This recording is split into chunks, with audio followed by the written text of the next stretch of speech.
Ladies and gentlemen, boys and girls, hello and welcome to Pit Road Productions. And indeed, if you're watching on Swelio Almeida's channel as well, a huge warm welcome to you. Good morning, good afternoon, or indeed good evening in wherever you may be. My name is Daniel Zippy Salmon, and joining me in the commentary booth today, the one and only Mr. Mike Reese. Ladies and gentlemen, Cincinnati's finest out here in Nova Scotia. It's great to have you on board, Mike, because we're going to be here for the Almeida Racing League, sponsored by Podium One, here today at Chicago.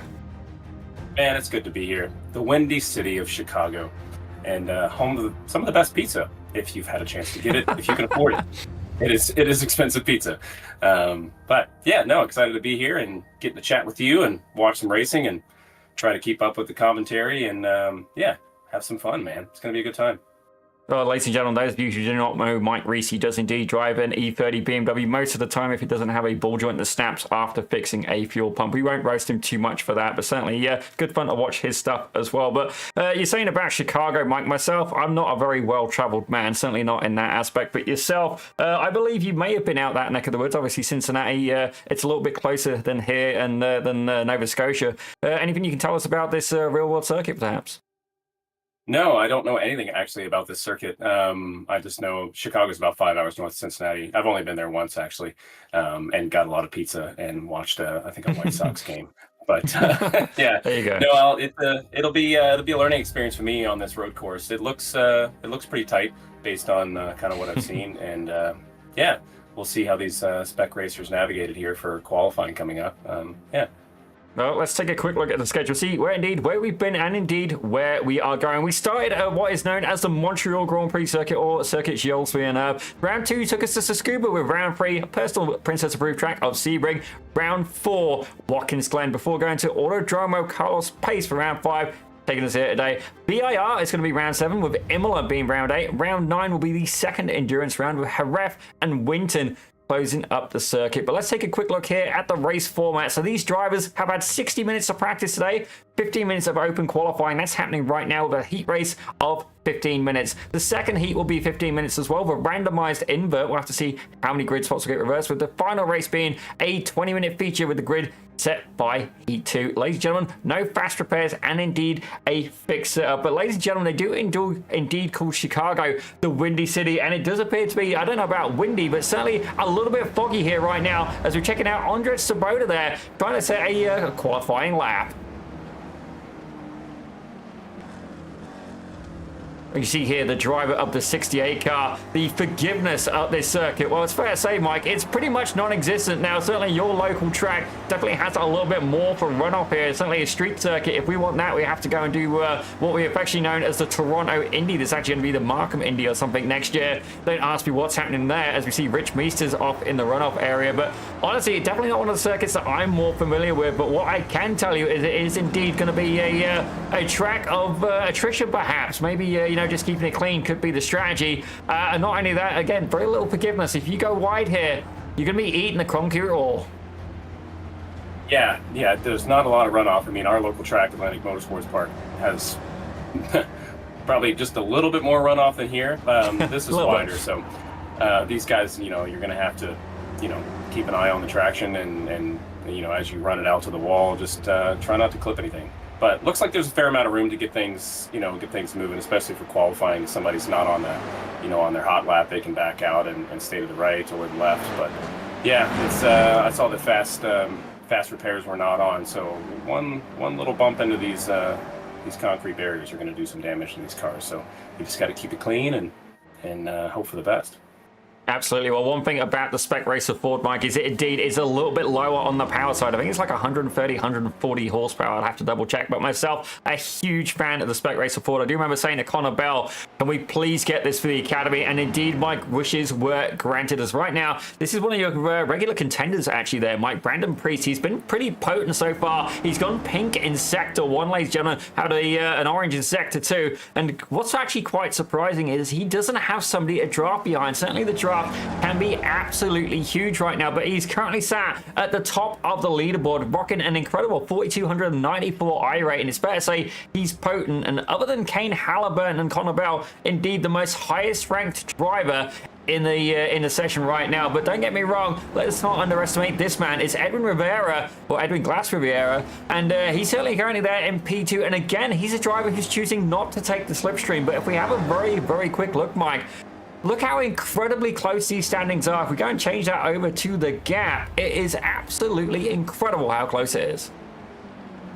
Yeah, I mean, from well, it looks like Edwin just got up to second there with a 135.0. Yeah, the gap is extremely tight as we get down into fourth place. With yeah, that's where they're kind of separated by over a second. But the top three right now are running within 0.3 of each other, and not sure how much time we got left to go, but it's going to be about another 10 minutes left to quali. So yeah, it's like you said, that draft is going to be huge for these guys. So if if one of the the top 3 to 5 can get behind in a draft, it's gonna make a big difference, especially if we're only split by less than a second. So. Well, you say that right now. It's not very often this happens, ladies and gentlemen, but Ian Joyner and Philip Falcon both have literally exactly the same lap time, ladies and gentlemen. A 136.65, or indeed a 646. It's literally down to the thousandths of a second. They are that evenly matched. And that, to me, is honestly, that's fantastic racing. And this is one of the biggest things I love about having a car that's honestly a little bit on the slower side, ladies and gentlemen. But right now, if we have a look at Philip Falcon, he's got a driver drafting right behind him. I've got to wonder who it is. And ladies and gentlemen, it's Ian Joyner. Ian Joyner is going to be right behind him. So it's fair to say that we're going to see this go from a dead heat to pretty much a little bit of a leapfrog here by Joyner. He should be a little bit quicker this time round. And indeed, he is. He moves up into P4 with a 135.57. Still about 0.6 of a second away from Martin Visser, who honestly, he's had incredible pace so far this season. Got caught in a few incidents, but can he keep it clean here at Chicago? Yeah, those split times still down in the fifth and sixth there. Yeah, everyone is so close. But yeah, Martin looks like he's got it to 134.9. So Brandon had it there, but he's the 10th behind. But Edwin is right on him. 200ths off of that. So with another 12 minutes to go here, yeah, it's going to be interesting to see who can get back on top. I don't know if there's tire degradation or anything on this, Daniel. You do find you get a little bit of heat in the tires, but generally the spec Fords, you're not going to have to change your tires, certainly not in a 15-minute race, but definitely a valid question indeed. Indeed, cold tires, though, is very much a thing. Actually, speaking of cold, let's see just how warm it is over here.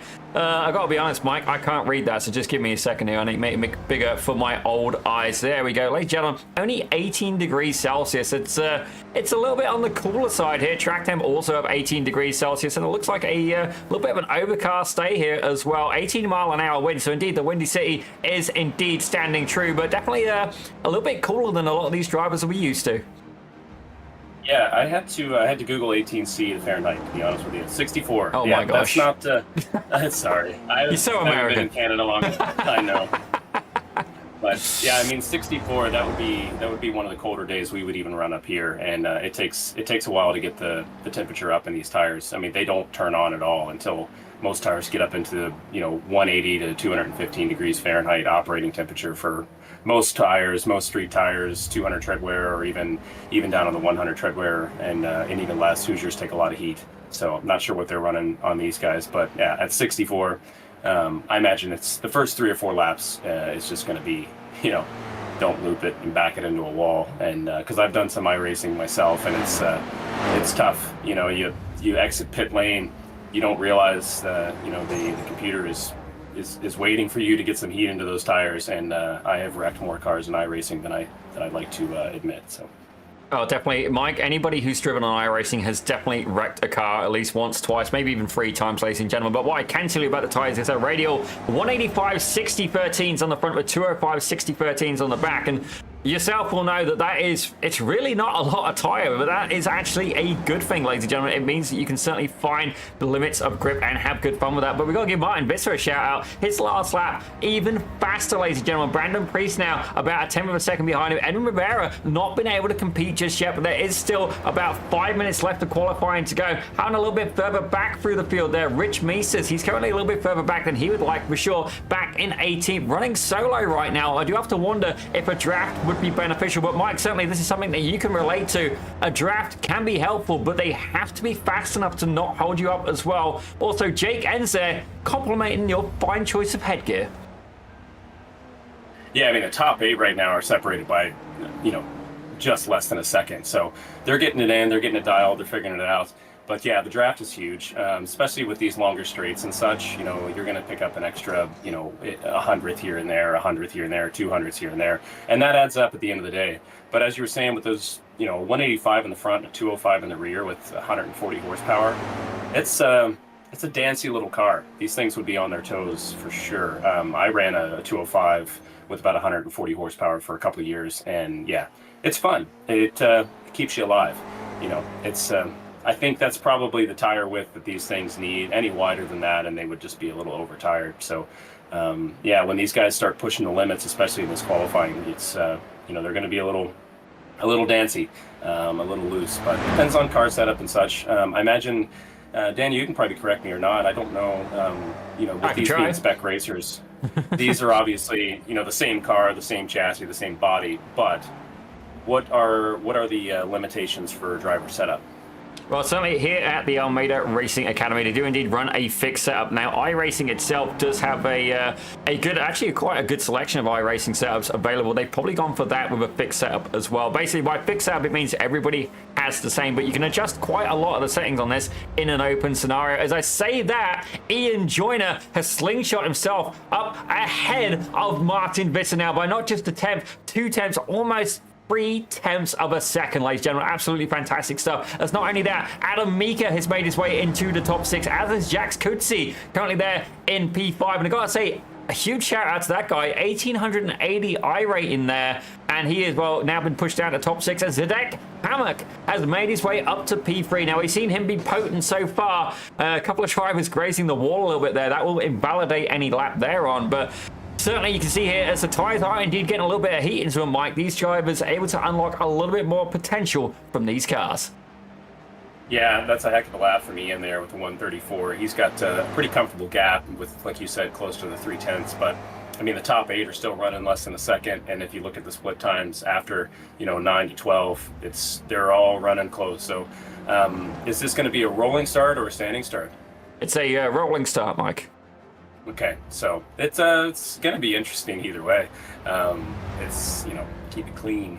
But we've got another about 3 minutes left in qualifying, so we'll see what these guys can do. There's some changing down in the 14 through the 18th places there, and those guys are still only just over a second and a half.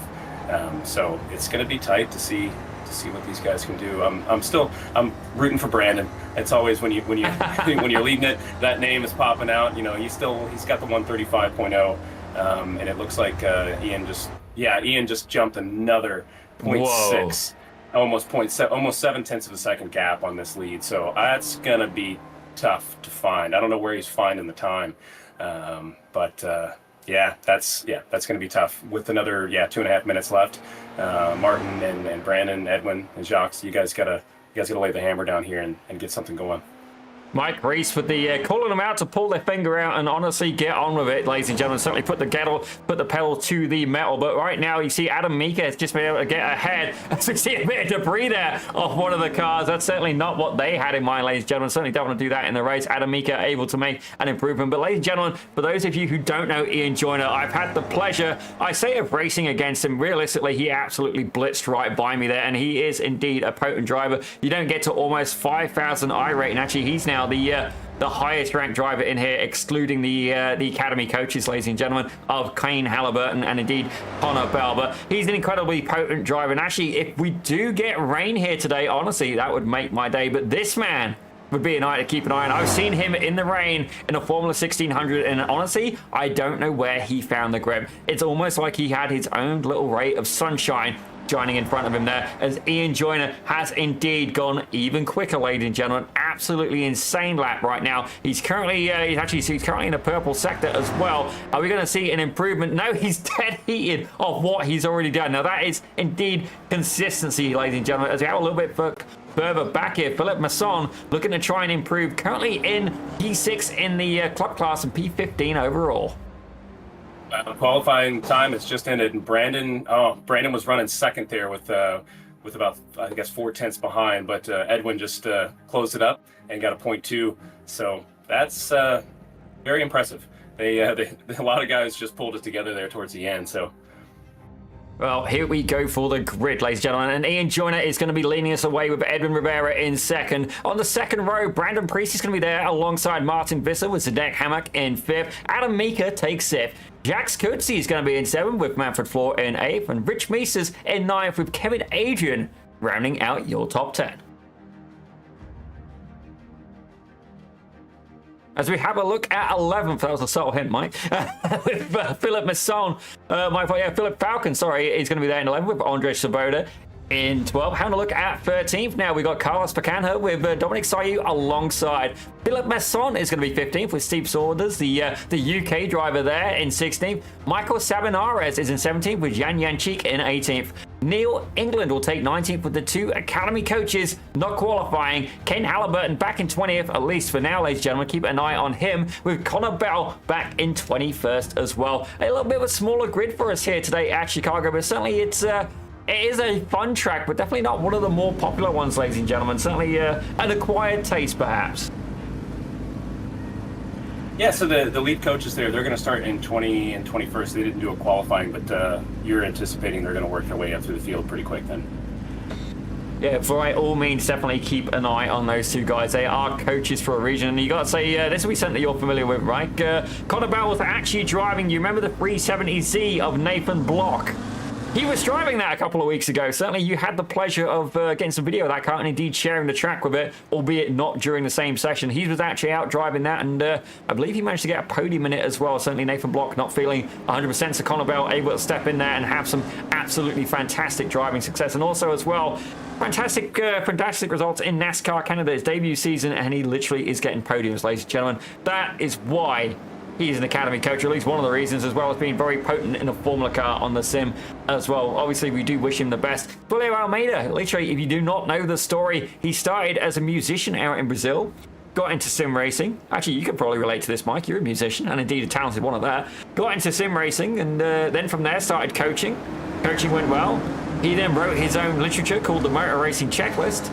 Expanded from that to the Almeida Academy, and then from there, raced enough funds that he bought a Radical SR3. Now, I know you've seen one of those. He then won the Radical Canada East Championship there, and made his way into IMSA, driving for Brian Motorsports for the Hyundai Elantra TCR. Ladies and gentlemen, what a journey it has been, and indeed a hero to sim racers. But Mike, we are just about ready to get this race underway in any second. The pace car is indeed feeling the buzzing of Spec Racer boards right behind as Ian Joyner is about ready to get going. Yeah, this is going to be a great start. Get those tires warmed up, boys, and yeah, this is going to be fun to watch. So it's what do we got for the first corner? Is it a right, I guess a left-hander with Ian on the left there? I would honestly like to say that I know this track better there, Mike. It is not on the Princess approved track list, but I do have a button for a track map somewhere. It's just not one I usually use. I'll find it for you, Mike. Let me see if I can find it. It's here somewhere. I don't usually use it. We'll find out here soon enough. Ladies and gentlemen, you can see we're obviously fantastic at what we do, as long as it's a track we are indeed familiar with. Certainly Chicago, not one that we've driven. Here we go, ladies and gentlemen. Let's have a look here at this. There you go, Mike. Track map. Okay.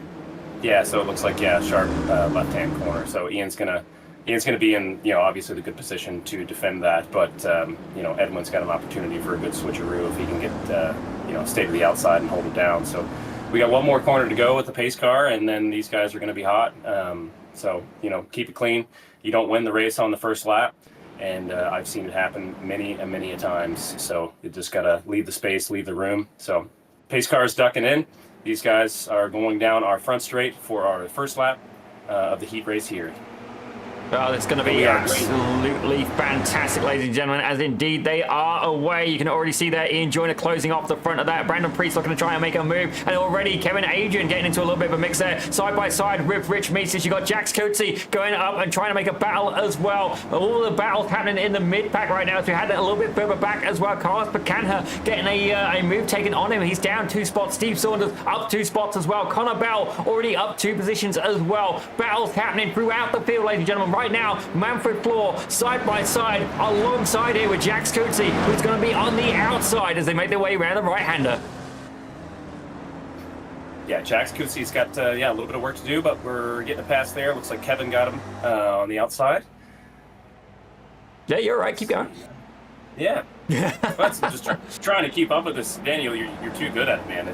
It's great to see you're able to call these, but that looked like they were going 3 wide there into turn 1 again. But Ian's running away with the field right now. He's got about a 7/10 gap with Brandon about a 1.5 seconds behind. So we got what do we got? 15 laps here. Roughly 15 minutes. Yeah, it's going to be a 15-minute sprint, and we'll see how many laps we can get out of it. Certainly, there's going to be no fuel stop required in this race. As we see Zdenek Hammock there, the Czech driver trying to make his way up. He's already up 1 position from Edwin Rivera, who's down 3 positions. He is not going to like that at all. He is the championship leader, at least he was, coming into this round here at Chicago. But right now, all that Zdenek can do is try and stay with this lead pack. He's got about 7/10 of a second behind him there to Edwin Rivera, so very much still in the draft range, leading that pack, but all the way back. And then Kevin Adrian trying to grasp onto the back of that draft there. You can see himself and fellow Canadian Rich Meeses there trying to potentially work together as Andrzej Swoboda makes a move up on the inside of that left-hander.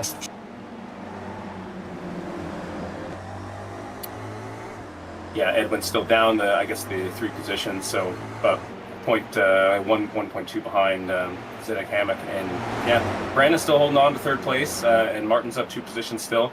And their gaps are all pretty tight. It looks like Martin is about 0.6 behind Ian, so maybe he's going to be able to get it done there. But Andrea, it looks like in 11th there. He's moving at pace.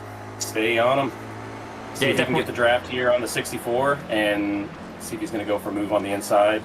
Slightly taking a look, showing up in the mirrors.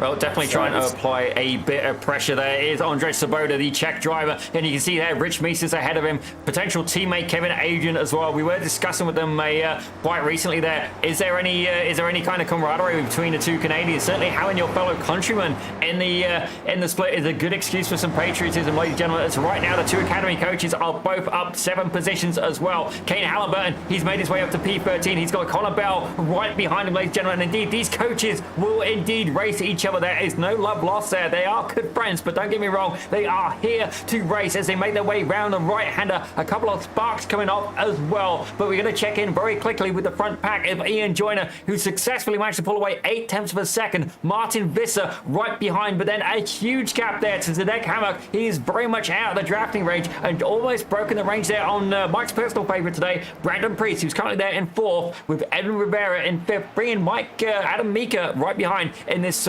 free-for car battle. Yeah, it looks like Hammock got into the wall a little bit there on the exit and slowed him up a little bit more. He's about 3 seconds off from 2nd place with Martin. It's he's got a little bit of work to do. Not a ton of time in these heat races. Oh, there you go. So that Hammock getting a bit of a tank slapper there as well. Yeah. Oh, that was Hammock that got loose there on the exit. Yeah. There you go. Those 205s, right? Oh yeah. Be as juicy as you want on the rear.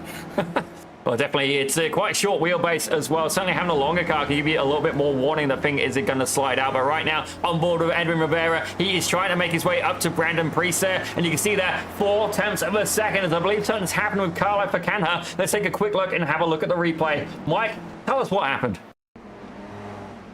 Let's take a look here. Carlos in the... we're watching Carlos here on the inside.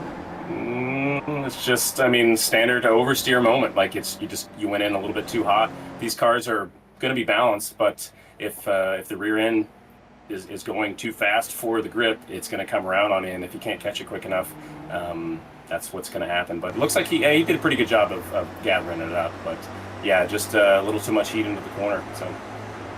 Well, definitely a very accurate conclusion there from Mr. Mike Reese, ladies and gentlemen, experienced racing driver as well. Actually trying to think how many years you've been doing performance driving, Mike. It's definitely been a while, not to try and make you feel old, just make you feel seasoned, ladies and gentlemen, and indeed experienced. You see Kane Halliburton absolutely breezing by Andre Svoboda there. It's currently Connor Bell, the hard charger in the field, but if we exclude the coaches, ladies and gentlemen, it appears to be that it's quite hard for some of these drivers to make it past the hard charger. Excluding that is Martin Visser, and he's currently up 2 positions, and he has indeed got Ian Joyner back in his sights. Are we going to see a battle here for the lead of this race? Visser late on the brakes, getting a little bit of a slide there, able to hold on to it as Ian Joyner right ahead. We've seen the strategy from these 2 drivers, but is it going to pay off in the long run? Ian Joyner, the mastermind behind the wheel, can he hold it off the Dutch driver of Martin Visser? Yeah, at this point, you're just going to have to, reel it in and not push the car too hard. Just pretend there's nobody behind you. Don't start defending. Just stay in it, stay in your groove, and don't let him affect you. But Martin is on him pretty hard. Martin's going to have the draft opportunities, and he's in a good spot right now. But the gap's opened up a little bit to 0.6. It looks like he's kind of falling behind, but just stay on him, keep the heat on him, and you'll make something happen for sure.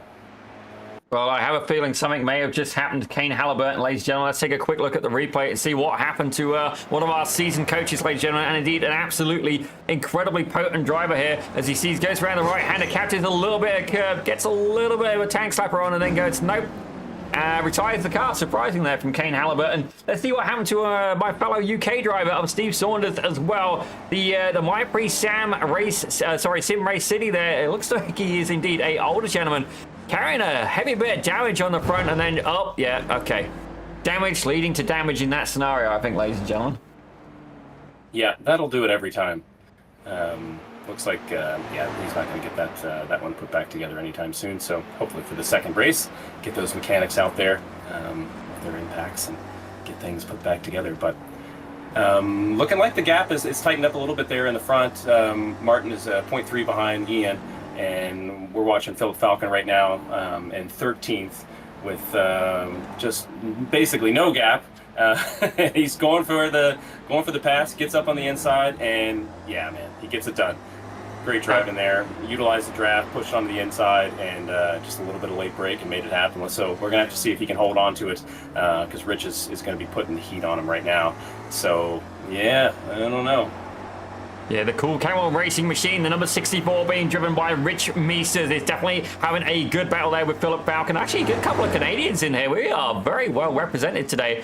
But saying that, Mr. Mike Reese, Canadians are not doing as well compared to the American drivers right now. Brandon Priest is up there in P4, and he's not only got that, he's got Edwin Rivera ahead of him. He's got Adam Meeker behind him, and indeed Zdenek Hammock. We have a 4-car split here, ladies and gentlemen, all realistically trying to get onto that last podium spot. Edwin Rivera leading that charge right now, but you can see the Rexy-inspired livery there of Brandon Priest. 4,294 iRacing, ladies and gentlemen. Those eyes, I do have to wonder, are they going to be intimidating in the rearview mirror? I say rearview mirror, there isn't one, ladies and gentlemen. It's a Spec Racer Ford. I guess the rearview mirror, side mirror, whatever you want to call it, a mirror of some sort, ladies and gentlemen, if you can see through his visor, of Edwin Rivera, who's currently there in a 24 car in P3. But indeed, this battle is heating up. Zdenek Hammock on the back of that train right now. We did see him carrying maybe a little bit of damage earlier. Is it going to affect him, or is the slipstream going to be enough? He can make his way to the front as he tries to make a move here on the 31, on the inside of Adam Meeker, almost grazing the wall, but he's done it, ladies and gentlemen. Absolutely fantastic pass, as we see a little bit more paint being traded there by Connor Bell in the background. Yeah, let's see if Hammock can hold on to it. I know Edwin, I guess, is going to be just basically staring into a green blob behind him. That car has not come off the bumper. But this is a nice little pack, and yeah. You can see that. Very close to the walls. Arby's getting in on the sponsorship at Chicago. Certainly myself, not of an Arby's man. I did. Roast beef just doesn't do it for me. If I'm having that, I want potatoes, stuffing, and some gravy, ladies and gentlemen. I don't want it in a sandwich. But right now, let's see exactly what's going on with Connor Bell as I hit the clash there of a little bit of paint touching. As Connor Bell making his way past Jacques Scuzzi and up into 7th place. up 14 positions overall. But right now, let's give a shout out to Kevin Adrian, who's currently really leading the club class there. Could be a fantastic result as long as he can keep it together, ladies and gentlemen. Certainly staying clean is going to be the name of the game. Rich Mises now, he's just made another pass on Philip Falcon. These two drivers exchanging positions hand over fist. Mises actually in the Premier class as well. But right now, Andres Saboda, he's second in club, and Philip Falcon third in club. He's got to weigh up the pros and cons. I believe Yan Cheek has had an incident as well. Oh my. Oh, I thought that was the car for a second, but it was just front end. So. Oh, it is the car, Mike. Well, yeah, I thought it was rolling in the back, but yeah, he's got, yeah, that's catastrophic damage for Yan, so that's unfortunate. But we got a few more races to go. Yeah, definitely not the way to win a race here, but it looks like Zdeněk Hamák is going side by side here with Edwin Riviera. Now, don't get me wrong, Zdeněk Hamák was at the back of that pack earlier. He's made his way up 2 positions now. It's got people in the back, but I'd say that for how long? Brandon Priest looking to fight back. You can see the 21 right there ahead of him. 4 minutes left to go in this race. Can Hamák hold him off? Can Priest find his way up to the podium? Edwin Rivera currently the last spot on the podium, as right now there's battles happening throughout as well, as Ian Joyner still holding off the Dutchman of Martin Visser. Yeah, we got a really tight battle there on the front. I'm looking for Martin to make a move here fairly soon, but you know, the split from second to third is pretty massive at 7.5 seconds. But that battle for third place is going to be something to watch as well. So really close racing in the top. So it's going to be fun to see who gets that third place podium, and we'll see if Martin can actually make something happen in the front here. But I don't know. He's closing the gap now. We're down to 7 thousandths, 6 thousandths of a second, or 600ths of a second. He's alongside of him. You know, you got to tuck it in. You don't want to sacrifice the corner. You know, you got to run your line with these cars and the power. They're momentum cars. So if you know, if you start trying to dive to the inside when you don't have the corner, you'll end up doing worse. But he's working his way on the left. Let's see if he can get down. A little bit of late brake on the left-hand corner, but yeah, Ian was a little bit later on the brakes and made it stick. Great driving. Honestly, at this point, I think Martin Visser is trying to give Ian Joyner the old mind punt, trying to get into his head, ladies and gentlemen. But right now, something has made it extra interesting at the front of the pack. Connor Bell has indeed caught up to this pack, and he slotted himself ahead of Adam Mika. Obviously, Chicago seems to be on the Princess Approved list for Connor Bell. He's absolutely flying through the field. 15 positions gained. The hard charges outside of the coaches. 2 positions gained. So some of the students here having a hard time making the pass here at Chicago right now. But right now, I've got to wonder as well, can Connor Bell find his way to the top of this pack and secure the podium? Ladies and gentlemen, absolutely incredible pace here. You can see him there on the back of the number 30. Brandon Priest gets a little bit of an over rotation there. Priest checks up. Connor Bell gives a little bit of a nudge in the back, and that's going to work in the favor of the number 30 driver, as they are both going alongside now the outside of Zdeněk Hamák, as they're fighting there for P4. Yeah, a little bit of bump draft in there. I like it. Oh man, that's going to be. It's with about 2 minutes left. Yeah, Connor's got a lot of work to do if he wants to get up into that third position. But he's putting on a show, that's for sure. I mean, our split between third and yeah, there goes Connor up into now 5th position, and the split there is about 3/10 up to Hammock. And then a couple seconds up to Edwin. Edwin's with these guys battling in the back. Oh! You know, there it is. Oh, you saw Adam Mika trying to make a move on the inside and follow Connor Bell through, and it worked out against Brandon Priest. That is absolutely catastrophic there for his point standings. But right now, Zdeněk Hamák is the next one who's going to be on the chopping block, as Connor Bell puts a nose up on the inside. Side by side, they go through the left-hander. Right now, Connor Bell ahead. Zdeněk Hamák ahead. Connor Bell ahead. You can see a pattern here, ladies and gentlemen. These guys are absolutely fighting for position here, flirting with the walls. It's going to work out in the favor of Adam Mika should these two guys come together in the whole battle of this. Edwin Rivera has been able to run away, ladies and gentlemen. He's about 2.5 seconds clear, 2.4 seconds clear right now of this pack. You can see them there in the background. The podium may indeed be out of reach with less than a minute to go, but can Connor Bell find his way up into P4? He's certainly trying right now. It's just Zdeněk Hamák who's got to try and hold on. A little bit of a slide there, a little bit of a slide. He gets sideways. Connor Bell able to slam on the brakes, but almost ended up in a catastrophic incident. That would have been detrimental. That was great driving on Connor and good awareness there to back out of it. But yeah, that was tight. I don't think we're going to have a chance for those guys to get up to Edwin. With these guys battling, Edwin's able to run away with it for that third place. So as long as he can hold on to it, that should be our podium. But the gap in the top two is still 2 tenths. It's getting a little bit tighter. I imagine Ian's probably going to hold on to it unless Martin goes for a dive bomb here, but probably wouldn't be the most etiquette thing to do. But it's tight. We're down to just 1/10 of a second with Martin looking to make a move here on Ian. He's working it up the inside, and they are rubbing fenders. Days of thunder here, boys. Martin backs out of it and tries to get to the outside there to swing it around. Looks like that's going to work for him on the pendulum. See if he can push that down this straight. And this is a battle to watch. Ian's doing a fantastic job of keeping that car 30 feet wide, but Martin's doing the right thing. He's getting to the outside of the corners and trying to carry as much momentum as he can. But with not much time left, the time is up. This is probably going to be our final lap here, if I'm not mistaken, Danny. Yeah, we did indeed see the white flag wave last time, and I think that is exactly what Ian Joyner is going to want to do, is wave the white flag. Martin Visser has done nothing but apply pressure. Joyner trying to find the back end of Beyonce, trying to keep the number 137 behind, ladies and gentlemen, the teal car, as it was affectionately known as. I see Yan Yan Chi commenting in the chat. It's going to have to sit for a minute, though, because Ian Joyner has indeed managed to secure that race win. Let's have a look a bit further back, though. See Connor Bell still going at it with Zdenek Hammock. Can Hammock fight back? No, they cross the line. Battles happening throughout, ladies and gentlemen. Let's see if we can catch up with Philip Falcon. He's been going at it with Andres Svoboda, as it's going to be a drag race to the line, ladies and gentlemen. Indeed, to the line, and it looks incredibly close. I believe Svoboda were able to just hold on 200ths of a second, ladies and gentlemen. Absolutely incredible racing here at Chicago. Yeah, what a great race. Some really tight packs there. But, it looks like some of the guys were getting into those battles, and that allowed Ian and Martin to run away with the top two. But Edwin held on to third, did a great drive there, and with Connor in fourth and Hammock fifth, Micah in sixth, and Jacques in seventh there. That was all a really, really tight battle. Really great racing to watch. Absolutely fantastic stuff, ladies and gentlemen. I believe we're just waiting for Philippe Masson to make his way across the line before we can give you results from Heat 1. But I've got to say, Chicago, it may not be on the Princess-approved track list, but sure did deliver here on the racing action. I've got to say, shout out to Connor Bell as well, up 17 positions.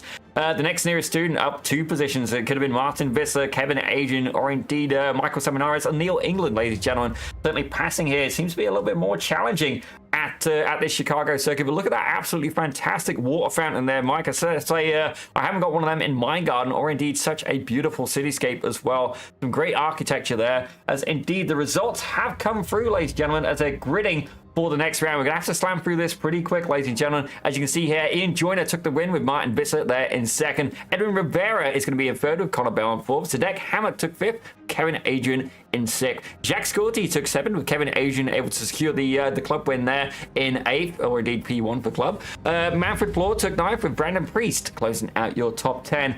Rich Meesters, he was there in 11th with Andre Svoboda in 12th. Philip Masson is there in 13th with Dominic Sayu in 14th. Michel Simares is there in 15th with Carlos Pacanha. Certainly an unfortunate incident pushed him back to 16th. Neil England took 17th with Philip Masson in 18th. Yan Yan Cheek in 19th, and Kane Halliburton retiring for your 20th with Steve Saunders in 21st, ladies and gentlemen. Absolutely incredible stuff. And what I can tell you, though, the grid. Ladies and gentlemen, we do indeed have that reversal. And if I have a quick check here on the results again, I believe it was maybe the top 6 that got inverted, as Adam Mika is going to be the lead car for the grid. Mike, why don't you try and read that grid out for us? Yeah, it looks like if it's the screen here, Adam Mika is going to be in first, Hammock going to be in second, Connor Bell in third, Edwin Riviera in fourth, Martin Visser in fifth, Ian Joyner in sixth, and Jacques in seventh, and Kevin Adrian in eighth, Manfred Floor in ninth, and Brandon Priest in 10th. So we'll see if Brandon can work his way back up and get that top spot. And then at 11th, it's going to be Rich Meesters. 12th, it's going to be Andre Svoboda. 13th, Philip Falcon. 14th, Domenico Sayu. I think that's how you pronounce it. Sorry, buddy. Cincinnati Public Schools. And 15th, Michael. And 16th, Carlos Fachada. 17th, Neil England. 18th, Philip Mason. 19th, Yan Yan. And 20th, Kane Halliburton. And 21st, Steve Saunders. So it's going to be interesting to watch. So what do they do there? They flip the top 6, Daniel? 6 or 7. I'd have to double check the results, Mike. Certainly, the memory of me could be compared to a goldfish, ladies and gentlemen. Certainly, yeah. It looks Ian's in 6, so it looks like they flipped the top 6. Yeah, there you go. So I think Connor Bell at this point, with coming up 17 places, 15 or 17 places on the last race, he's going to have probably a fairly easy time working his way up to first, if he can, avoid any kind of collision like that. And we'll see what Ian's got, man. He held the front there for a bit. Yeah, this is gonna be great. I like to see that flip stuff, man. It makes the racing just very interesting, and from a commentator standpoint, I'm just holding on for dear life. So thanks for anyone who's listening out there for bearing with me. I don't do this as much as Daniel. Daniel is an absolute pro. He blows my mind every time I hear him do this. And if you haven't done commentating before, it is extremely difficult, and the way that he delivers is absolutely mind-blowing. Well, I gotta say, Mike, I'm glad we don't have the cameras on right now, because I would indeed be blushing. Mike Riso, talented driver, talented musician, and indeed a talented videographer as well. He's also a very decent father. Not to me, ladies and gentlemen. He's not that old, but certainly very... I'd say happily married. She's letting him do this, and indeed lets him do quite a lot of the antics. Actually impressed at how much you do get away with there, Mike. But Connor Bell choosing to go back and give himself a black flag, ladies and gentlemen. He's indeed going to try and make his way through the grid. Still ahead of Kane Halliburton, though. Michael Sebenares has not taken to the grid, so interesting to see there. But this is good news here. Zdenek Hammock is going to be starting himself, or Adam Mika there. Probably Adam Mika is going to be taking that top spot now. It's going to be interesting to see how this goes, Mike. Certainly, we've seen so far that the students have had a hard time passing here. This maybe going to see a little bit more aggression here in Heat Race 2. But we do have Yan Cheek there in the chat. He's definitely not having the race he was looking for, understandably so. Had a slight contact, knocked off the clamshell, and that pretty much gave him a meatball for his troubles. Certainly, his favorite track... his least favorite track was indeed Circuit of the Americas, which I do understand, but certainly I wouldn't flag it as the worst track in the world. But now Chicago has indeed taken that, that title there. So certainly Yan Cheek, not a big fan of American venues, it seems, ladies and gentlemen. But hopefully he can have a better race, and indeed could potentially go and be the hard charger, starting back in 16th or indeed 17th place right now. Looks like a few people are moving around on that screen. But Adam Mika, we've seen him be potent before. Could this be the opportunity he's been looking for? Martin Visser, that teal car, the 137. I think he's going to be a guy to keep an eye on there. Certainly Edwin Rivera, he dominated at the start of the season. Are we going to see him get back to the top of the standings? Certainly, it was almost like he had a couple of rounds where, the other drivers were just catching up to him, getting used to the car, and indeed that handicap has now disappeared, ladies and gentlemen. They have indeed adapted and are back out in full potency here at Chicago. Yeah, I mean, this track is basically a complete 180 from Kota. Kota's, it's fast and it's sweeping, but you've got a lot of runoff and stuff that you can keep the car together.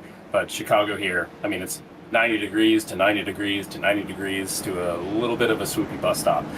So, yeah, I think these guys are doing a great job. But looks like our pace car is tucking in, and we are going green. So it looks like Adam gets away really well there, and see if he can hold it on the entry. Looks like Hammock is making the move. Oh, dear. That has been a huge incident, and it looks like Rich Meesters may have got involved in that. Kevin Adrian. Oh, my gosh. Poor Kevin. There has been a murder on the dance floor, ladies and gentlemen. It's fair to say they did not like the tune. We're going to have to take a quick look at the replay of that absolute carnage there at the start. Murder on the dance floor. Oh, man. They're not all tens, buddy. But it is. Yeah, it is. It's the best way to put it, really. And once you get that the pile up there, everyone just starts slamming into each other. And this is known on street courses.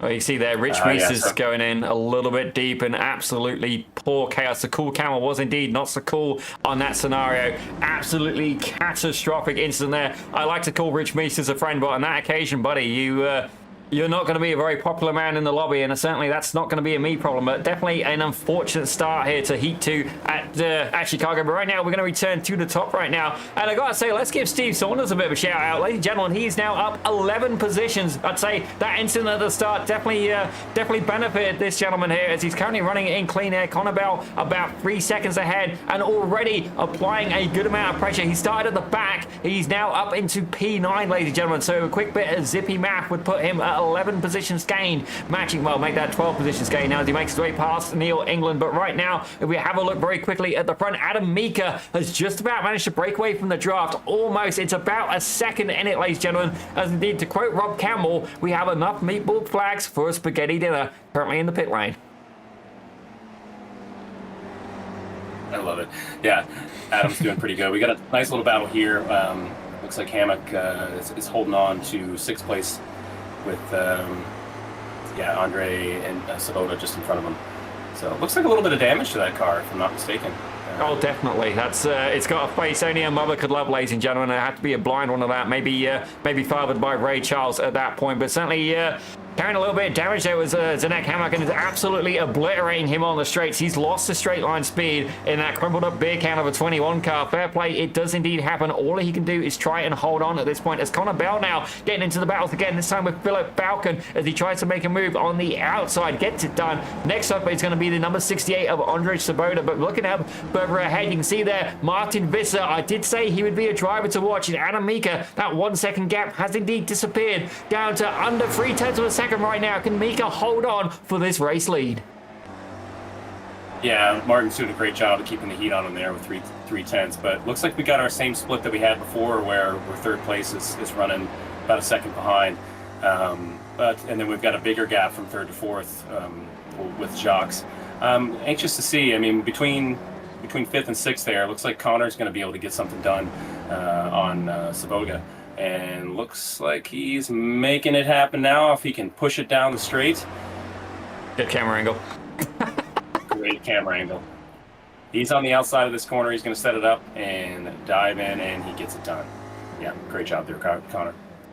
Yeah, certainly Connor Bell, definitely very nimble in the car. But let's take a quick look here at Philip Falcon. It looks like Andre Sabota is going to lose 2 positions in 2 corners. Always contact there from the Canadian of Philip Falcon. That number 9 applying all of the pressure. But Sabota saying, no thank you, that's mine. And holding on to P6. This indeed is a battle for the lead of club class right now. Premier currently being led by Adam Mika in P1 overall. But in P6 overall, Andre Sabota looking to try and score another podium. I believe they got a podium last time out as well. A bit late joining the season, but has been very potent since arrival.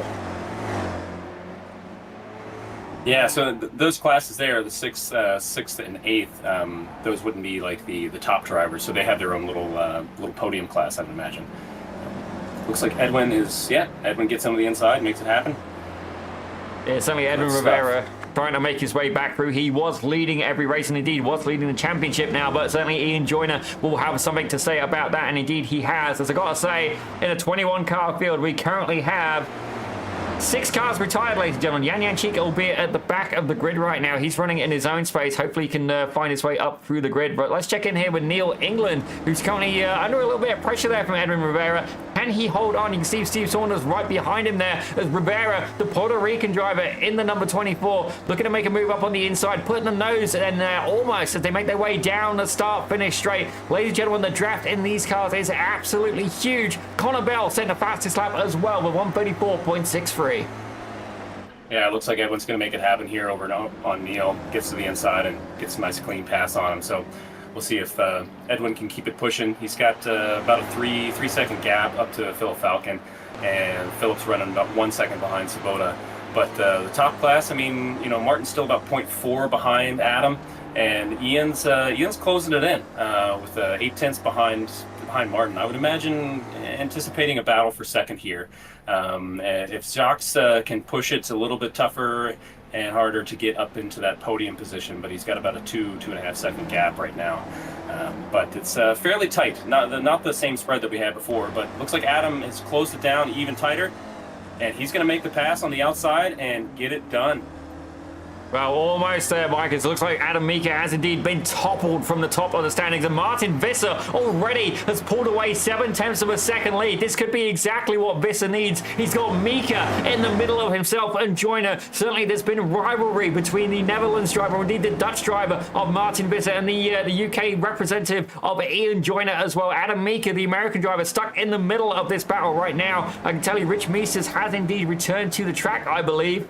Nope, sadly not. I am mistaken. His meatball flag has disappeared, but he has indeed not returned from the track. But all I am wondering right now is, can Jax Coetzee hold on to the back of this pack? He's going to want them to fight. The more they fight, the more he can catch up. Currently about a second behind Ian Joyner, just on the edge of drafting range. But Connor Bell, he's currently doing about a second a lap quicker. If Bell catches up, this could be good news for Coetzee, because he could use Bell to tow himself up into this lead pack, where you can see Adam Mika currently under attack here from Ian Joyner in that number 8 car. Yeah, and this is the big thing with these guys. With Mika being under attack, they're both going to be pushing a little bit harder, sacrificing some of the corners. That's going to give Jacques a chance to close that gap. And as you said, if Connor running the laps that he's doing, he's going to be up past Jacques, I would imagine, in the next 2 or 3 minutes, 2 or 3 laps here. And if he can get up into Ian and Adam territory, he's going to be holding it up. But Ian's making a move. See if he can get it to stick. Well, ladies and gentlemen, he's through. Adam Mika there, he did get to start at the top of the standings, but certainly been able to fall back 2 positions so far. Martin Visser currently up 4, Ian Joyner up 4 as well. The hard charger in the field right now, though, excluding the coaches, is going to be the number 303 car of Steve Saunders. Certainly he got involved in an incident in Heat 1, but right now eyes are going to be on Connor Bell. He's caught up within 7/10 of a second here of Jax Coetzee. Ladies and gentlemen, let's give a shout out to Jax Coetzee as well. 1880 I rating and battling with people more than double his I rating, if not a little bit more there, as Adam Mika has dropped back. What happened to Mika? Wow, that's unfortunate. It's down 4 positions there. What happened? Oh, tank slapper. Oh, gotcha. Yep. That's been the common theme, I think, of guys getting a little bit loose as those rear tires just overheating on the mid-corner exit. So, but Martin's taking an opportunity now with Ian and Jacques kind of, or I guess with Adam was battling with Ian. He's had a chance to run away with it 2 seconds. But Connor has made the pass on Jacques, and looks like he's gonna be he's got about two seconds to catch up to Ian there. We'll see if he can make it happen.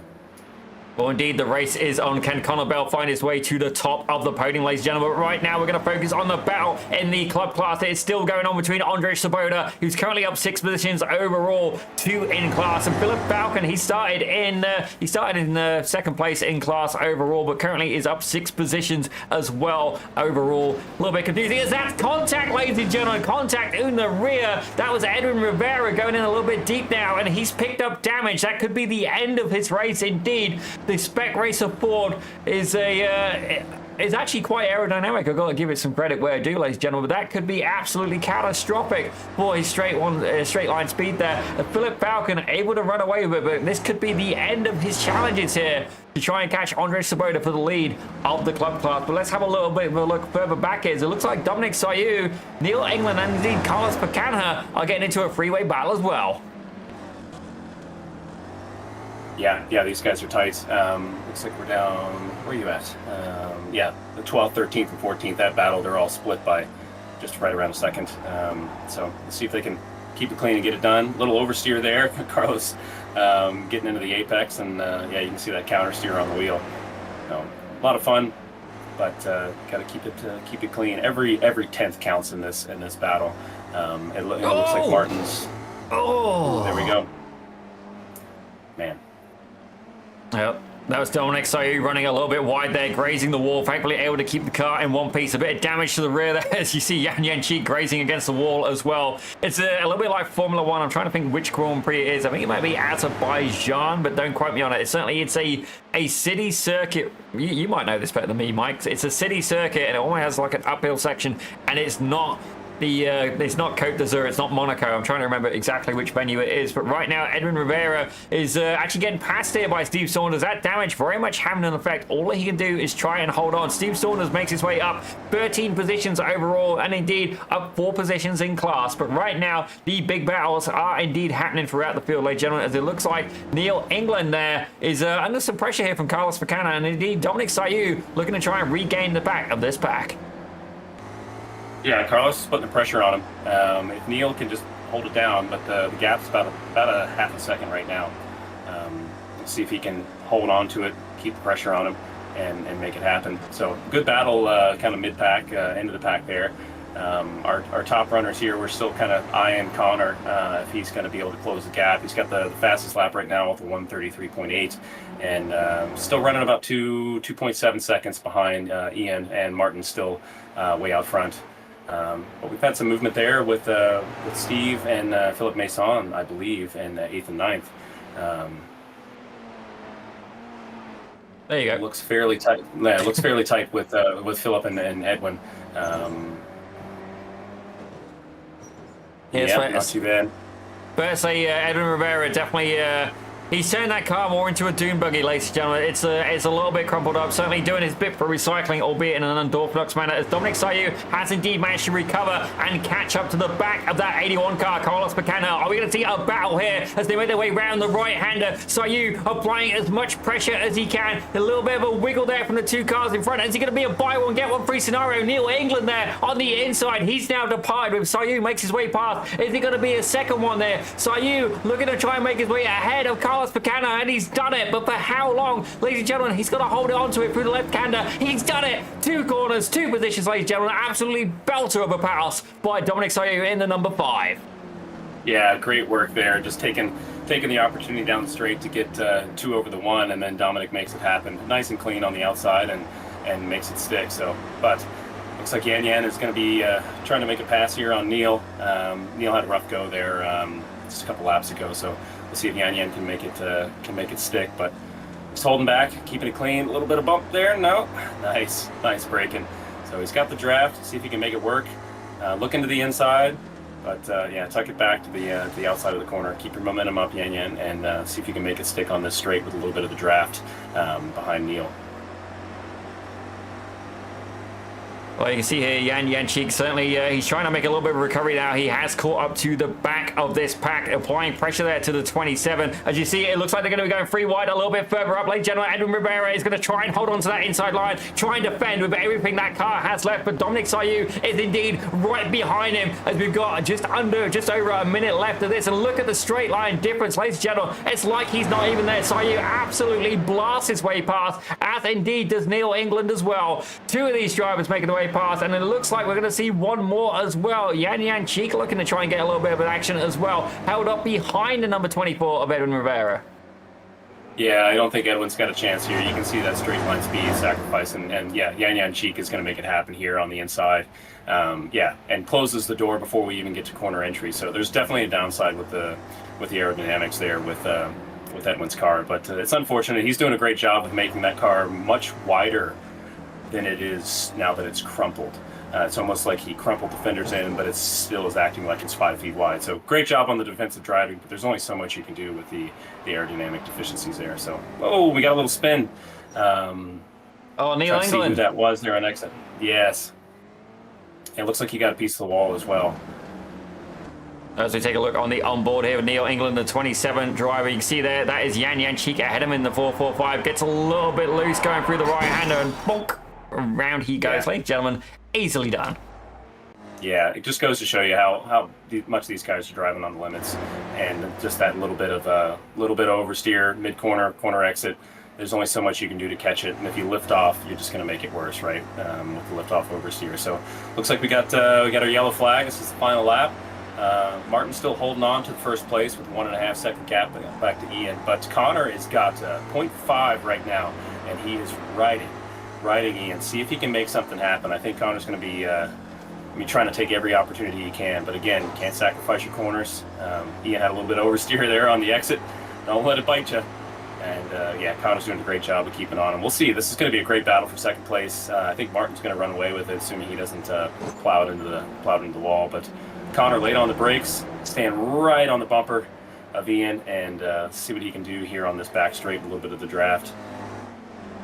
Yeah, certainly Connor Bell applying the pressure now. He's made his way up into the podium from the back of the field, and indeed it's going to be the white flag lap. Martin Visser able to take that win, ladies and gentlemen. Connor Bell not quite able to get it done at the end. Brings the gap down to about 0.3 of a second as we are indeed going to return to this battle. Yan Cheeks managed to find his way ahead of Sayu and indeed Pacanha, but it looks like Sayu may indeed want to be finding back here in the closing stages of this race. Battles happening still till the very checkered flag, ladies and gentlemen. I'll say the very checkered flag. We had the white flag just one lap before. Indeed, yellow flag, Mike. It's Well, don't get me wrong, we do see the yellow flags here at iRacing, but certainly it's not the one to be celebrating about. Certainly the white flag one from the... Yeah, we got that AMP as well. But it looks like Yan Yanchik has ran away with it, at least for this occasion, able to secure himself a top 10 finish there, albeit with a little bit of damage. Sorry, Mike, you were saying? It's a great drive from Yan Yanchik to get back up there in the top 10. Oh, boink. Oh! Celebrate. Yeah, that'll do it. Yeah, why not? Yeah, at our local track, we don't use the white flag. We use a white flag that follows slow-moving vehicles for emergency services or anything out there. So we actually just, the flagger on the main straight will just hold up the one finger and let us know there's one lap to go. So. Well, ladies and gentlemen, that does indeed explain it, but we can't quite bring you our results yet. We do have a one car still running, and it's Zdeck Hammock. Sadly, the damage was a bit too much for him. We will do the results here in just a second, but certainly Mike Reese actually calling me out on that one. Fair play. I completely forgot we don't use the white flag at AMP. That makes so much more sense now. Why don't we use that? It's fairly common in the road racing world. The bikes actually use a flag with a line through it, and that signifies the one lap to go. And we just utilize the white flag as for slow-moving traffic. That white flag will actually follow the slow-moving vehicle, whether it be EMS or tow, or a car that's just moving too slow with a mechanical. The white flag will follow it from station to station to let cars behind know that we got a slow-moving car on track. But yeah, it's a good question. I always thought, I mean, I used to race alcohol carts in Indiana, and you watch NASCAR and all that stuff. The white flag is the white flag. It's a pretty symbolic flag. But yeah, we don't use it in road racing here in Atlantic Canada. So interesting. Certainly, Mr. Mike Reese, I'm surprised he hasn't got a flag attached to the back of that BMW. Certainly on occasion, and that honestly, that was a cheap shot on my part. I do apologize, Mike. But let's go over the results here from Heat 2. If you'd like to do the honors. Yeah, why not? So Martin held it down in first, Ian in second, Connor Bell rounded it up in third with a great plow through the field. Jacques in fourth, Adam Mika in fifth, Andre Sabota in sixth, Philip Falcon in seventh, Steve Saunders made it up to eighth, Philip Masson in ninth, Yan Cheek. Sorry about that, Yan in 10th, and I'll let Daniel take around the 11th through 20th. Well, I gotta say, if you want consistency, it's us making a hash of Yan Yanchik's name. We do apologize, but indeed, we did get there eventually. With Dominic Sayu able to take 11th. Carlos Bacanha had a great battle with him as well. He was there in 12th. Edwin Rivera, that damage proving to be a little bit too much. That's going to really hurt his championship standings. He was there in 13th. With Neil England there in 14th, having that unfortunate incident at the end. Zdeck Hammock, another person who fell victim of damage. And Rich Meester, certainly one for the... want to put in Pandora's box and indeed throw away the key. That was not the race start he was looking for. Was there in 16th with Kevin Adrian getting caught up in that as well. 17th, Payne Halliburton in 18th with Brendan Priest in 19th. Manfred Floor in 20th with Michael Sabinares. I did not see him take to the race, ladies and gentlemen, but indeed that is your results from race 2, or indeed heat 2. Let's have a quick break here from Swellio. If you're a racing driver and you want to reach an advanced level, there's a faster and easier way to become competitive. I've gone from this to this in 5 years. Now, we've created the perfect free driver development guide to help you understand the right order of racing skills to develop if you want to become a competitive driver as quickly as possible. This guide was made after 3,000 hours of combined high-level coaching. Well, ladies and gentlemen, great to hear from Swellio as well. And I do wonder if we can hear from any of the coaches. Let me see if I can find any of them kicking around. Not at the minute. Let me see here if I can steal Connor Bell. We've got a couple of minutes. I'll try. I'll see if he's coming in, ladies and gentlemen. Certainly will open up the opportunity for him. But what an absolutely fantastic race so far, ladies and gentlemen. Certainly some very interesting things indeed. And it looks like we have just heard about the championship points. I don't know if I'm going to be able to get that updated now, but I'm certainly going to give it my best effort. But while I do that, Mike, give us a... oh, hang on a second. Let's do one better. Ladies and gentlemen, Mr. Connor Bell. Mike Reese, I understand you've been able to catch up with him. Yeah, Connor, great drive in there. You plowed it up from the rear of the field in the first heat race. And then the second heat race, you were starting there, I guess, in third place, and you backed it out and ended up running back up through the field again. How do you do it? Give us the tip. Give us something. A lot of practice, at least experience, I would say. I really like street circuits, if you couldn't tell already. But yeah, no, I'm really impressed with everybody else's pace, honestly, especially Ian and Martin at the front. Like, it's Kane and I are really starting to need to work for it to catch or at least keep the same pace. So yeah, really happy with everyone else's pace, and yeah, hopefully we can have another eventful race coming up here shortly. Yeah. Well, hopefully not as eventful as the second heat race. That was a big pile up in the beginning stages of that. But yeah, you mentioned you're very proficient at the street courses. I noticed you're getting extremely close to those walls on the apex, and then running the outside. And I think there was a couple shots where I can kind of see some sparks coming off the corner exit against the walls. You think that's kind of the biggest thing with these street courses and these momentum cars, is just running it down as close to these barriers as you can? Yeah, I think it just requires a little extra bit of precision, and that's the difference maker, really. So it's, being really, really precise with your reference on corner entry, making sure we're decelerating the car at the exact same amount every lap, and then getting nice and tight to the apex. That way you can make the corner as least of an arc as possible, and then just managing the car too in terms of consistency. One little moment where you get loose or understeer, that's gonna put you into the wall. So managing the rotation with the downshifts, with the trail braking, as Zippy would know, that would affect the rotation a lot. So you got to be extra careful with that. But yeah, looking forward to the next race here. Awesome. Well, great to catch up with you, Connor. Thanks for joining us in the booth, man. Good luck on this last race. Thank you. Ladies and gentlemen, the one and only Mr. Connor Bell. Great to have him in there in the booth. But we are indeed going to be getting ready for your final grid of the morning, afternoon, or indeed evening, wherever you may be. Mice? Oh my gosh, that's a new one. Mike, do the honors. All right. So Martin Visser's going to start on the pole position with Ian in second. Second row is going to be Connor Bell and Jacques Cotes in fourth. Adam Mika and Andre Sabota in sixth. Philip Falcon in seventh. Steve Saunders in eighth. Philip Mason in ninth. And Yan Cheek in 10th. And Dominic Sayu in 11th. And Carlos Fachana in 12th. And running up our 11th place is Dominic Sayu. 12th is Carlos Fachana. Edwin Riviera in 13th. And Neil England in 14th after the unfortunate kind of incident there. 15th is Hammock. And 16th is Rich Meisters. And 17th, Kevin Adrian. 18th, Kane Halliburton. 19th, Brandon Priest. 20th, Manfred Flory. And 21st, Michael Sabinares. Sabinares. Where is Reese Gardner? We shall indeed forgive you for missing this show where you're out racing some vintage stuff on the sim. We forgive you for that. But will the drivers forgive you for us making a complete hash of some pronunciations in your absence? As we see Connor Bell there taking to the side there. He's going to be trying to do a last to first challenge once again.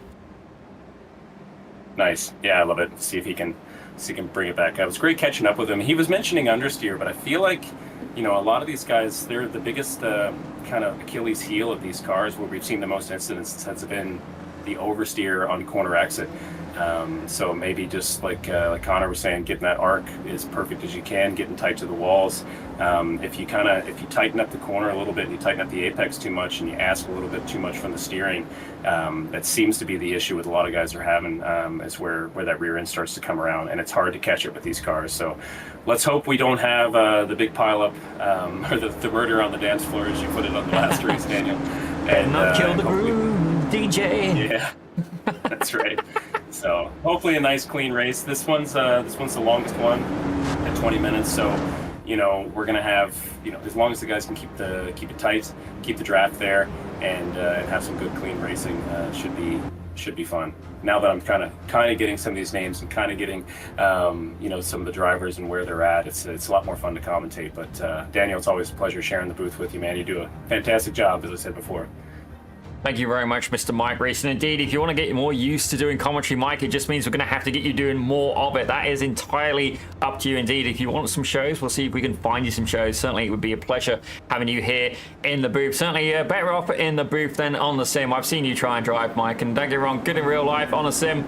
There's a bit of improvement, ladies and gentlemen. And you know what? If you want to improve on the sim, you should think about joining the Almeida Racing Academy. Certainly not just if you're a sim driver, indeed a real-world driver as well. Mike, you could get faster as well. It's a fantastic course. And if you want to be part of this league, you have to be a member, ladies and gentlemen. There's no shortcuts. There's no invites. You need to be a league member. There is things like they do They do weekly workshops. They do those. They do pit parties and stuff like that. They do challenges. You got the league as well. You obviously have Swelio's content to learn from. It is an incredibly big package that you can go and learn and improve on, and certainly that the community base as well is incredible. Absolutely incredible. Certainly some great personalities to hang around with, and indeed ourselves here on Pit Road Productions. But we are indeed going to be getting ready to get this final race underway for the day. I gotta be honest, Mike, who's your money on this point? Martin and Ian at this point, they put on a great show on the last race. Martin's really good at holding it down and being really consistent. But I think between our top three right now with Martin, Ian, and Adam, it's going to be that's where it's at. So Martin again, as we get the green flag, he's out front and already putting a nice little gap between Ian. We've got some nice stacks there in the mid pack. Let's just keep it clean on turn one. Side by side, everyone did a great job of getting through, and we're just kind of working our way into that standard issue single file, and they can start picking each other off. You see there, Philip Masson having a little bit of a bump with the wall there. Certainly cold tyres do not handle the same as warm ones. Indeed, Reese right now, he's under pressure there. Steve Saunders looking to give him a little bit of encouragement there. As you see the 303 car applying a good amount of pressure. You see Philip Masson goes defensive there, covers the inside line as Saunders has nowhere to go. Right behind him though, Yan Cheek looking to try and make a recovery. He's there with a beautiful bronze wheel. There's Rich Meesters, ladies and gentlemen. I feel bad for him, not again. The 64 car coming unstuck, and this Carlos Bacana as well at the back of the pack. But further up, Edwin Rivera now looking to make a move up on the inside there of Steve Saunders. Yeah, great racing there. Edwin's going to have a little bit of defensive here with Steve on the inside. See if Steve can get it done. But he's got to back out of it. There's not enough room there on the apex, and those concrete walls are not forgiving at all by any means. So Steve's doing a nice job of keeping the heat on him and see if he can make anything happen. But in our lead, looks like Martin's kind of not running away with it with 3/10, and Adam's keeping it up. We got a nice little battle there with third and fourth place between Adam Mika and Jacques Cote with about a 0.4 second. But up into fifth, we're pushing the gap. It looks like this mid-pack race is going to be the thing to watch here. Yeah, certainly we know that Martin Visser and indeed Ian Joyner, they will try and stay single file and try and pull away from the rest of the packers. I believe something's happened again with Carlos Facano. I've got a crash warning for him. Kane Halliburton as well caught in that and has indeed retired. Certainly not the afternoon for Kane, but right now you've got to wonder what's happening. Yan Cheeky's getting extra spicy at the minute there as he makes his way past Philip Masson. This is a battle for P3 in the club class, ladies and gentlemen. Philip Balkan currently leading that for I believe the first time, as that looks like Edwin Rivera now sending it up on the inside, nowhere for Yan Cheek to go. Rivera makes his way past. Huge battles happening throughout. Steve Saunders fighting back now. Philip Masson in there, and that's a spin. Who was that? Zedek Hammock? No. Who was that? They held on to it at least. Yeah. Oh, Yan Cheek did a great job of pushing it up there, but yeah, Edwin went for the pass and made it happen. But Steve's got the heat on Philip. Just see if he can work in that draft. Stay to the left. You've got some cars behind you. You don't want to give up that momentum. Just try to make that arc as wide as you can to keep that grip on there. But it's tough. You got to do a little bit of. And Steve puts it into the wall. Got a little bit of contact. But these guys can get on the brakes. That's unfortunate for Steve. That was definitely unfortunate. I think Zedek Hammer got caught in that. Nowhere he could go, ladies and gentlemen. It looks like things just got a little bit loose there for Steve Saunders. Certainly unfortunate indeed. Connor Bell able to get round it, frankly. Let's have a look here. You see, yeah, it looks like Saunders just clipped the wall. And I got to say, fair play to him. Zedek Hammer got out of that scenario very, very quickly there. An unfortunate incident indeed as he toes back to the pits. But definitely that is the nature of a street circuit right now. As you see there, pressure being applied by Brandon Priest now on the number 74 driver of Manfred Floor. Yeah, Manfred being on the inside there, see if he can hold it on the out. But yeah, unfortunately, you just lose so much momentum. And yeah, I guess Brandon was able just to kind of hold on to it and keep the pace in front of him. So relatively clean so far. We only got 3 cars out. Unfortunately, it looks like Connor Bell was involved in that incident as well, as he's in the pits. Yeah, let's have a look from another point of view. I thought he'd got away with that there, but maybe not. Oh, no, left rear corner. Yeah, and you can tap the control arm looks bent on the front left there, so I know all about the front left control arms. Anyone out there doing real time attack or real racing, change your control arms every 2 years. Ball joints in this don't like it. So looks like we got another broken ball joint. Yeah, a little bit of damage there with Philip Falcon sitting in 9th place. Let's see if he can. Looks like he may be able to hold on to it. Doesn't look like the car is wanting to steer very well, and he's running a little bit slow. Well, let's find out. What happened here. Yeah. I think he was indeed, for a while, he was leading the club class. It looks like he's just gone into the brakes a little bit too hard. That sounded like a hardware failure, actually. It's like he completely lost brakes. It looked like a lockup. I don't know if these cars have got ABS or not, but it looked like he may have locked it up and sent it into the tires there. But well, let's take another look here. Yep, good call, Mike. Yeah, a little bit of lockup, so it's hard to recover from that. I mean, you're on the limits, right? But well, definitely not what he had in mind was Philip Falcon, and certainly he was doing quite well. But right now, Andres Svoboda is indeed leading the club class right now. Further up in the field, Martin Visser, he's currently leading with Ian Joyner right behind. These guys are going to be going at it the entire race, ladies and gentlemen. 20 minutes of toing and froing. Monier, Adam Mika there in P3. He's got Jacques Kutzi right behind him, about 0.6 of a second there. These guys, realistically, they should try and work together and try and give each other a little bit of a nudge there to try and catch up to Joyner and Visser if indeed they can compete on pace. Certainly on lap time, it's pretty close. There is the potential for that to happen. But further back, though, I've got to say, Yanchik having a much better race. But let's check in here. As I say that, oh dear. Philip Masson, Yanchik get it into it, and Kevin Adrian absolutely capitalized on that. A bit of damage to the right rear corner of Kevin Adrian's car, and indeed the left front as well. These cars are able to recover. Yanchik a little bit further back. He's got a beer can for a car as well now. Street circuits taking victims throughout there, Mike. Yeah, that's unfortunate. Yan was on a really nice run there, but yeah, it looks like there's going to be a little bit too much damage to that car for him to hold on to it, but we'll see. With Brandon right on him, yeah, lock up. I think Yan Chik's going to have to probably retire from this. Yeah, it looks like he is now. So that's unfortunate. Yeah, these guys are battling tight and hard, and that's what you expect in a street course. So yeah, Yan Chik's going to take her into the pits. That's unfortunate, but that's racing, unfortunately, especially in these street courses. There's not a lot of room to get out of the way of things, especially when you're on the limits. You know. Well, definitely unfortunate, but easily done here, as right now we're going to go back on board with the South African driver, Jacques Kutsi, in the number 18, as right now you can see he's absolutely exploiting every little bit of performance he can get from that number 18 Spec Racer Ford. Absolutely fantastic vehicle, ladies and gentlemen. Don't get me wrong, it's a Spec series, not just in the Spec Racer Fords, but indeed in the Almeida Racing League, ladies and gentlemen. Certainly all of these guys running the same setup, the same car, same fuel, same everything, ladies and gentlemen, as right now he's going to have to use every bit of driving talent, every bit of teaching he's learned at the academy to try and find his way up and past Adam Mika if he wants to stay on the 3rd spot of the podium.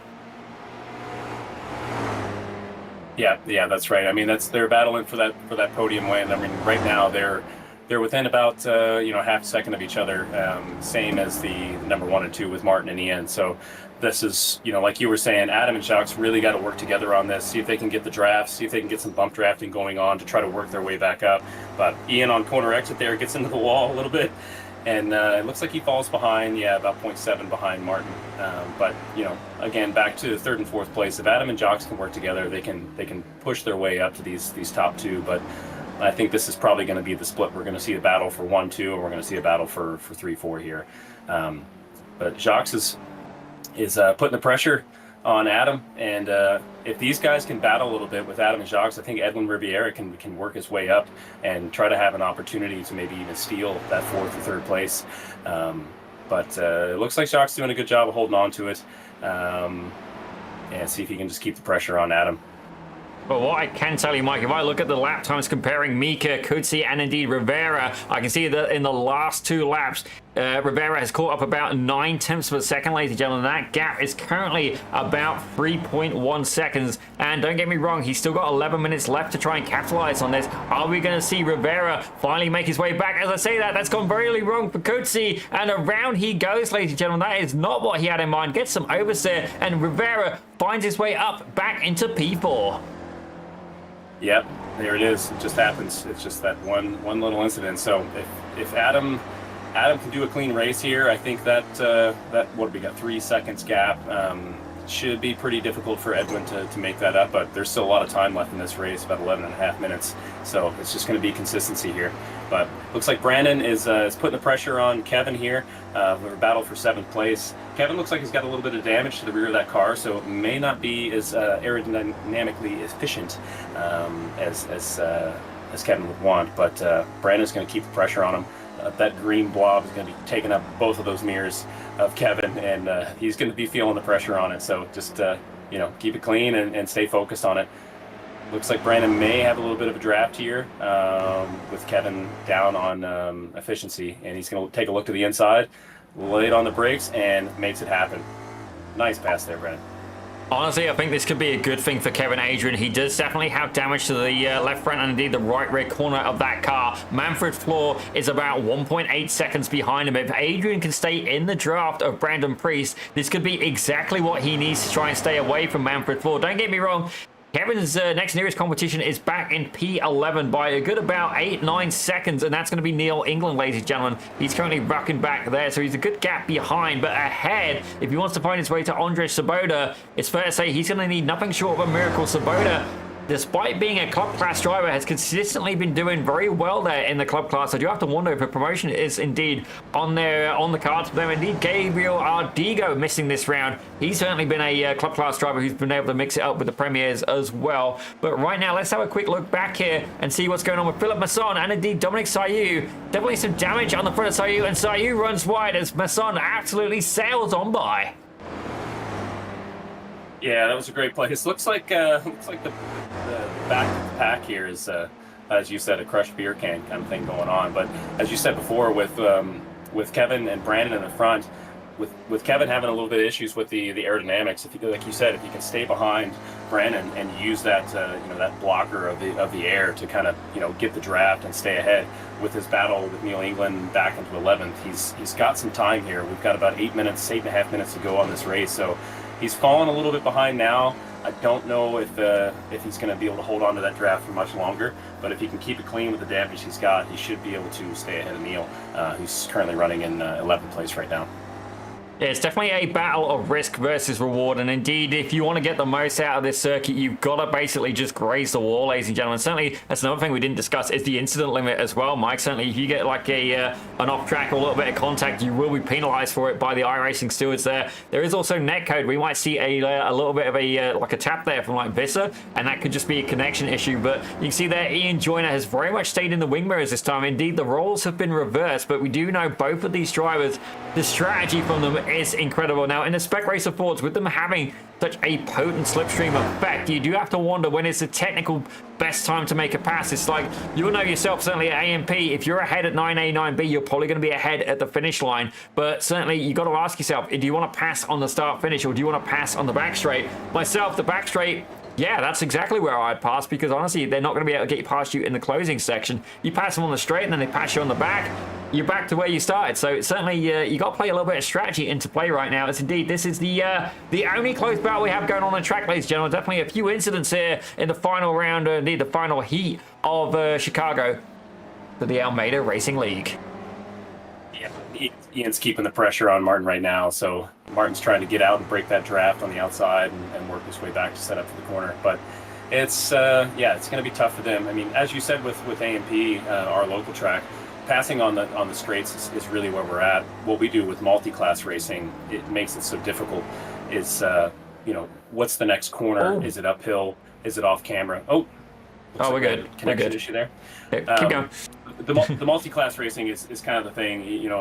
If you're going to be passing on the front straight, does the car behind you have a little bit more torque on corner exit? Is it front wheel drive? It may be able to pull up the hill a little bit better. With this, with spec racing right now, it just comes down to absolute consistency. I really like to look at the lap after lap after lap. These guys are running within hundredths of their previous lap and inches from these walls, right? So, and all it takes is one, there's one little incident. There's not a huge room for margin here, and these guys are doing a great job of keeping it in line. But with 6 minutes to go, Ian's doing a great job of just staying on the back of Martin. Got a nice little draft here on this straightaway, and just keeping the pressure on him, stay in his mirrors, and wait for somebody to make a mistake. You got to be close enough to be able to capitalize on that mistake. And I think Ian's doing a good job of keeping the distance here. Well, asking you shall receive, Mike. There is the lap time data at the bottom, and you can see there incredibly consistent. 134.4, 134.4, 34.3, 34 point. I can't even read that now. It's too small. Looks like a 2, and then a 134.6. So generally very consistent as well. That is exactly what you need, ladies and gentlemen. Consistency is key, as I believe something has happened with Dominic Sayu. I've got a couple of crash warnings for him. Let's take a quick peek and see exactly what went on. Oh, I'll tell you what, we'll hold on to that ball for a second here. It looks like Joyner now looking to apply a bit more pressure to the back of Martin Visser. Yeah, Martin just got a little. He's got to. Martin got a little into that wall, and that slowed him down on the straight. I think Ian's going to try to make a pass here. So he's working his way up onto the inside. Let's see if he can make it stick. They are side by side on the corner entry, and yeah, Ian makes it happen. Great drive. Again, that mistake there with Martin on the corner exit, scraping the wall. Ian was able to take that opportunity with that on the back straight and make it stick. So he's got to hold it now. You know, the adrenaline's pumping. Ian's just screaming in his helmet right now. I wish we had a helmet cam of him. So it's just back to that consistency battle. Yeah, Martin's going to be a little bit furious, I'm sure, behind and have the red mist. But keep it reeled in, keep it cool. There's still some time to go here, guys. We got another about 4 minutes left of this race. So we'll see what happens. Well, Mike Reese certainly learning the hard way what it is to commentate there and certainly stay hydrated. I know exactly what that feeling was, and I sympathize for you there. As you can see right now, Visser is definitely still applying the pressure to the back of Joyner, but it looks like we got another battle happening as well. It looks like Andre Svoboda now has got the likes of Brandon Priest right behind him. I do have to wonder where that came from. Priest caught up by over a second on that last lap, ladies and gentlemen. So we know that this guy's got talent. We know that he's got pace. He's currently up 12 positions in this race as well, and is the hard charger. Are we going to see it 13 now as he ducks out of the slipstream and tries to make a move up on the club leader, in which case he's done it, ladies and gentlemen. Makes his way past, heading down into turn 1. Yeah, great pass there. Again, Brandon just waited for the opportunity and made it stick. So he's going to have a little bit of heat with Andre behind him and not pulling away right away. So we'll see if Andre can make something happen with the last 3.5 minutes here of this race. But he's looking good. He's got a good run here. See if he can get something to stick. He's closing the gap on him. You know, it looks like Brandon's a little bit later on the brakes on that the corner before, but yeah, Brandon gets a good exit out of that corner, and Andre's losing a little bit of distance here. So once he falls out of that slipstream, it's going to be hard to recover from that. But he's keeping a pretty good gap. Looks like where are they at? Yeah, they're running about 0.2 of a second, or now about 0.5 of a second behind. So. And it looks like Martin's fallen a little bit behind Ian there. There's a 0.7, 0.8 second gap. Nice little battle here with Edwin and Adam Mika for third place. And I think Edwin's going to be putting the pressure on him with just over 2 minutes to go. A little bit of tap on that wall and corner exit, and that's kind of going to really sacrifice the straight line speed on the long straight here. But again, just keep the pressure and hope we can get to Adam to make a little fumble. But they're doing a good job. It's a good battle here for third place. Wondering if Martin can get up to Ian and kind of close that. But right now, this is the tightest battle we've got going on the straight. So we'll see, stepping out of that draft a little bit. I'd say tuck behind that car a little bit tighter and see if you can get the draft on this straight. But both cars, these guys aren't crushed up. It doesn't look like they've got any damage. So, and Edwin's just, man, running right on the bumper. Yeah, definitely. Great racing. Maybe a little bit of a lick there, a scuff on the side of the 24 car of Edwin Rivera, but not enough that I think it's going to be certainly impactful. Certainly we've seen some Spec Racer 4s become open concept cars here today, but Rivera makes his way up in the move and gets it done there on the inside. Absolutely fantastic pass, but can Mika fight back, ladies and gentlemen? Certainly Mika, he has been very consistent today, the American driver, able to keep his nose clean. Some good points there. Rivera certainly not had the same kind of luck. This could be very, very detrimental for the championship points there. We do have them updated now, albeit we may try and show them after the show. Something's happened with Visser.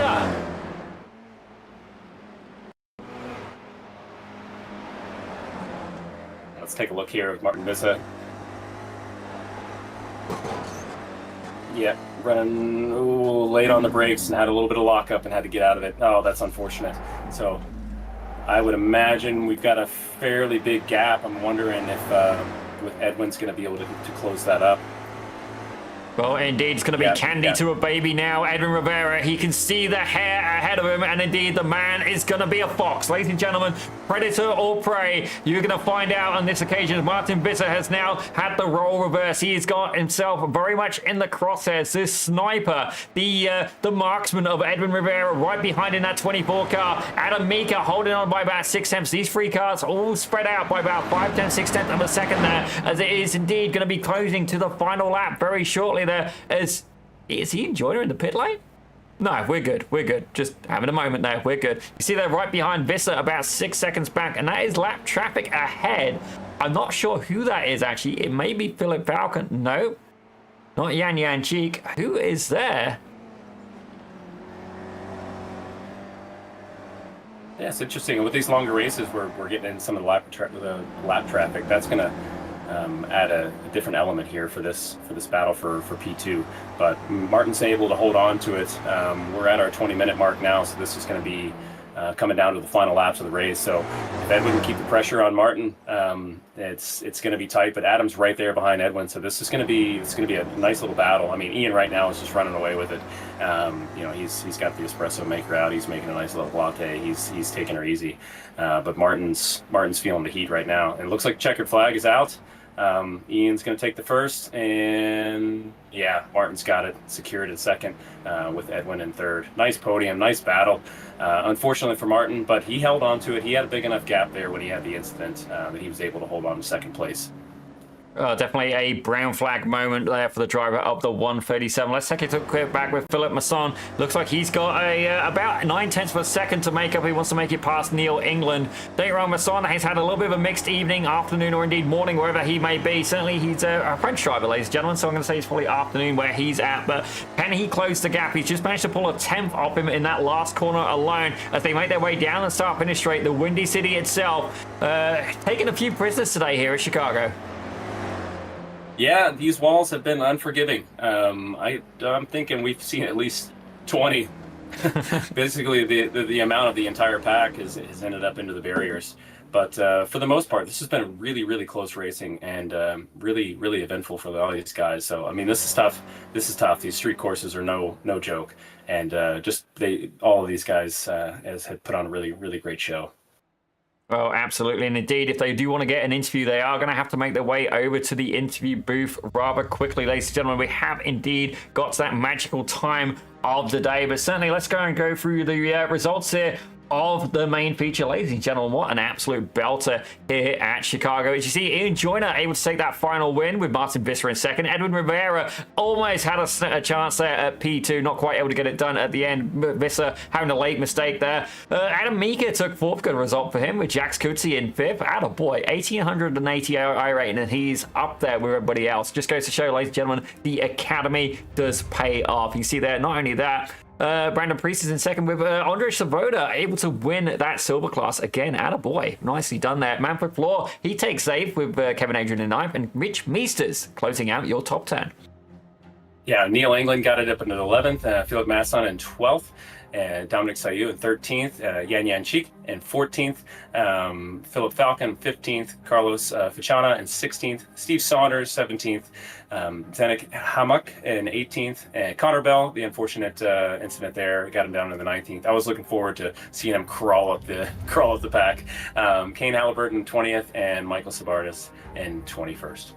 Yeah, didn't have the pleasure of seeing Michael for multiple races there, but indeed we are going to have a very quick chat here with a couple of these drivers. Ladies and gentlemen, yet again making his way there into the production booth, it's Ian Joyner. Mike, I understand you've been able to catch up with him. Yeah, Ian, great race in there. What was going through your head kind of in the middle of that race? I know you had kind of walked away from it there at the end, but you know, when you got that pass on Martin, what was going through your head there? Mostly just drive through air and not through concrete. I think that's the moral of the track, really. Yeah, it was good to get it done. I've not had a chance to properly watch it back yet, but yeah, Martin really fast. I think he just had a couple of little scruffy corners, and then